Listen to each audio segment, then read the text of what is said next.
क्या आप जानते हैं कि देवर्षि नारद को क्यों बनना पड़ा था एक बार बंदर? आइए सुनते हैं इसके बारे में एक पौराणिक कथा।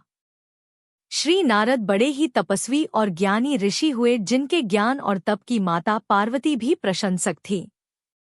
एक दिन माता पार्वती श्री शिव से नारद मुनि के ज्ञान की तारीफ करने लगी। शिव ने पार्वती जी को बताया कि नारद बड़े ही ज्ञानी हैं, लेकिन किसी भी चीज का अहंकार अच्छा नहीं होता है।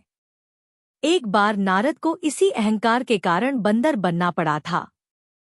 यह सुनकर माता पार्वती को बहुत आश्चर्य हुआ। उन्होंने श्री शिव भगवान से पूरा कारण जानना चाहा। तब श्री शिव ने बतलाया, इस संसार में कोई कितना ही बड़ा ज्ञानी हो, लेकिन श्री हरि जो चाहते हैं वो उसे बनना ही पड़ता है। नारद को एक बार अपने इसी तप और बुद्धि का अहंकार, घमंड हो गया था। इसलिए नारद को सबक सिखाने के लिए श्री विष्णु को एक युक्ति सूझी। हिमालय पर्वत में एक बड़ी पवित्र गुफा थी। उस गुफा के निकट ही गंगा जी बहती थी।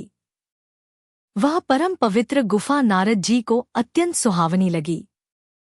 वहां पर पर्वत, नदी और वन को देखकर उनके हृदय में श्री हरि विष्णु की भक्ति अत्यंत बलवती हो उठी और वे वहीं बैठकर तपस्या में लीन हो गए।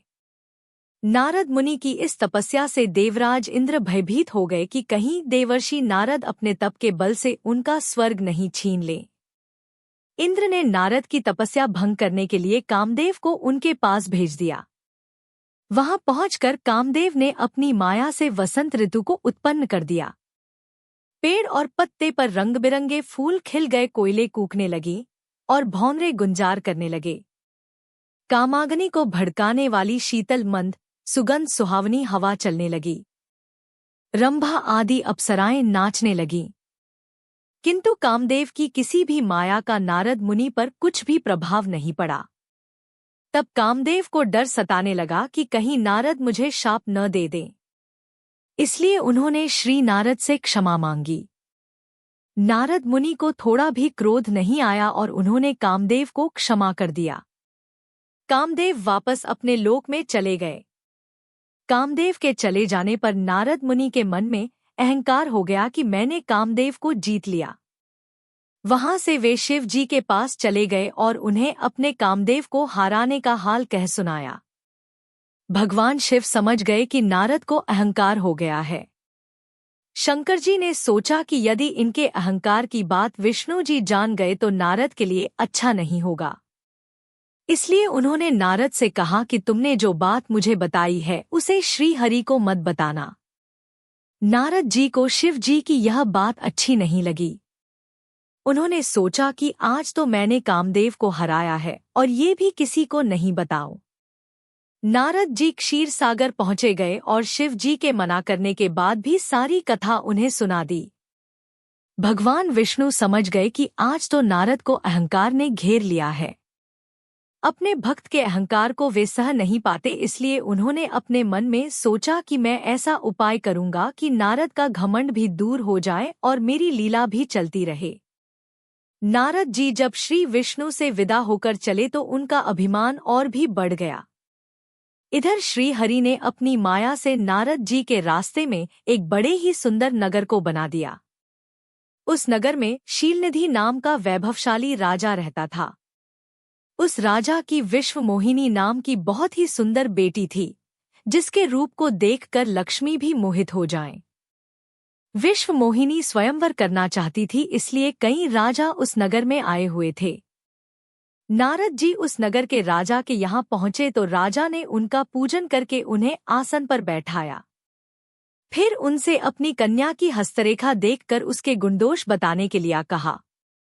उस कन्या के रूप को देखकर नारद मुनि वैराग्य भूल गए और उसे देखते ही रह गए।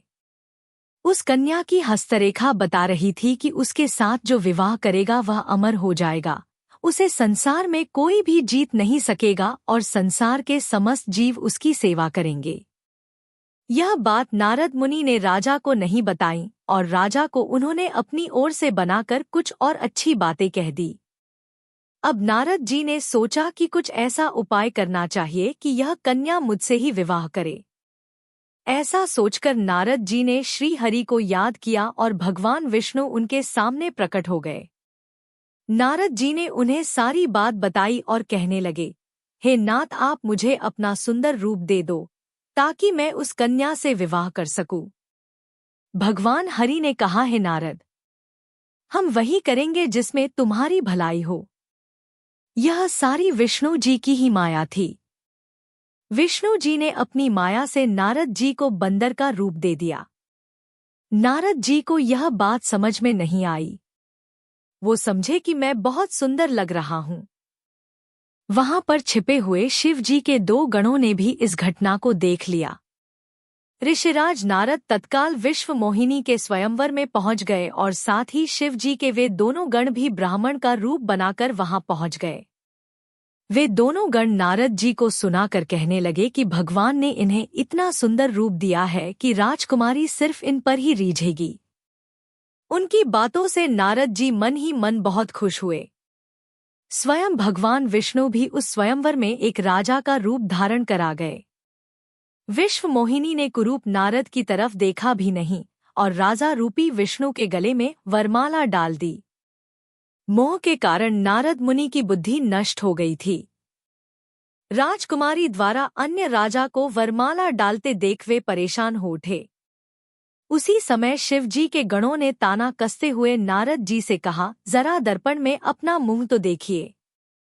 मुनि ने जल में झांक कर अपना मुंह देखा और अपनी कुरूपता देखकर गुस्सा हो उठे। गुस्से में आकर उन्होंने शिव जी के उन दोनों गणों को राक्षस हो जाने का शाप दे दिया। उन दोनों को शाप देने के बाद जब मुनि ने एक बार फिर से जल में अपना मुंह देखा तो उन्हें अपना असली रूप फिर से मिल चुका था। नारद जी को अपना असली रूप वापस मिल गया था, लेकिन भगवान विष्णु पर उन्हें बहुत गुस्सा आ रहा था, क्योंकि विष्णु के कारण ही उनकी बहुत ही हंसी हुई थी। वे उसी समय विष्णु जी से मिलने के लिए चल पड़े। रास्ते में ही उनकी मुलाकात विष्णु जी, जिनके साथ लक्ष्मी जी और विश्व मोहिनी, से भी हो गई। उन्हें देखते ही नारद जी ने कहा, आप दूसरों की खुशियां देख ही नहीं सकते। आपके भीतर तो ईर्ष्या और कपट ही भरा हुआ है। समुद्र मंथन के समय आपने श्री शिव को बावला बनाकर विष और राक्षसों को मदिरा पिला दिया और स्वयं लक्ष्मी जी और कौस्तुभ मणि को ले लिया। आप बड़े धोखेबाज और मतलबी हो। हमेशा कपट का व्यवहार करते हो। हमारे साथ जो किया है उसका फल जरूर पाओगे। आपने मनुष्य रूप धारण करके विश्व मोहिनी को प्राप्त किया है, इसलिए मैं आपको शाप देता हूँ कि आपको मनुष्य जन्म लेना पड़ेगा। आपने हमें स्त्री से दूर किया है, इसलिए आपको भी स्त्री से दूरी का दुख सहना पड़ेगा, और आपने मुझको बंदर का रूप दिया, इसलिए आपको बंदरों से ही मदद लेना पड़ेगा। नारद के शाप को श्री विष्णु ने पूरी तरह स्वीकार कर लिया और उन पर से अपनी माया को हटा लिया।